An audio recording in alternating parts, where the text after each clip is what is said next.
I'm so excited to be hearing about this new exhibit that's going to be at the Pump House Steam Museum. Gordon Robinson is here with us. What exactly is this, believe it or not? Okay, so it's an exhibit. It's part of the 150th celebrations in Kingston, and it's an exhibit down here at the Pump House Steam Museum that talks about, you know, the untold stories of Kingston. What is Kingston today? And we look at, it's kind of the unofficial tour. So we look at all these different stories throughout 150 years, right up to today, to 2017, going back. And to do that, we're going to invite people to submit a variety of different objects. Yes, in order to tell the stories, you need some objects that have some unusual background. In fact, we have one here, and I'm not really sure what this is. It's some sort of a box with a handle on it. Well, that's what we're going for. We're not looking for objects you recognize instantly. We're looking for the unusual objects, you know, the bizarre, the strange.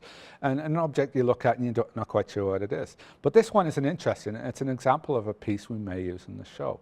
So it looks kind of like a box. It looks like it's been burned. The thing's melted off the front of it. It actually was the original, what was called a fare box from the old Kingston electric streetcar that used to run in town right up to 1930. Ran from 1895 to 1930. And this was actually caught in the fire. And what many people don't know is that the reason we don't have streetcars today running up and down Princess Street or Box Street or whatever is it burnt to the ground. This fare box was inside one of the streetcars that burnt down. It was reclaimed at some point. It was held by Kingston Transit, and they couldn't afford to rebuild. They'd lost almost their whole fleet of streetcars. And so we went to buses, and that's why we don't have streetcars. What an interesting story. These are kind of the stories that you're looking for this exhibit, right? I mean, I feel a little bit inspired to go rummaging through my grandparents' house to see if they have anything. That's exactly what I want you to do. I want you to get into the attic, safely, of course, but you know, look at all these different objects. As I say, it could be 150 years ago, it could be a month ago.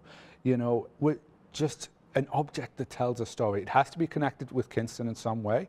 But it also looks really interesting, really unusual. And the stories we're looking for, we're starting to generate. There could be stories that, you know, raise an eyebrow, they're a little bit shocking, really sad, really funny, really humorous, really happy. It could be an object that looks really intriguing, puzzling, beautiful, all these different types of things. So that when you come into the space, believe it or not, these objects tell this fascinating story. And oh my gosh, you know, this is Kingston, and this went on, and this is why it is the city today. So if I find something that I think maybe would contribute to Kingston, believe it or not, what should I do? Well, what you should do right away is you should send us an email at phsmuseum@cityofkingston.ca. Send me a picture, you know, snap a picture with your phone or whatever, and send it in. Give me a few lines of the story in the background of this one, and then what we're going to do is we're going to essentially look at all the objects, all the ideas from the community, from other museums, and we're going to select which ones can go in the show, and which tell the best stories. And if you don't get into the show physically, we also have a digital portal, so we may put some of these objects, you know, up on the website, so you can go there and explore more of the story as well. Even if you don't have something to contribute to the show, it's going to be really fun to go and see. So when can we see it? You can see it first Saturday of the May-Long weekend, which is May 20th, right through to the end of August. Coming out the Pump House, we're open from Tuesday to Sunday. You come in, explore, experience, you know, have some fun. It's going to be very interactive as well. So, you know, bring your smartphone with you. There's going to be lots of stuff you can do. You can upload to social media, and you're just going to have a great time. Great. If we need more information, where should we go? Go to our website at steammuseum.ca. Your City, brought to you by the City of Kingston.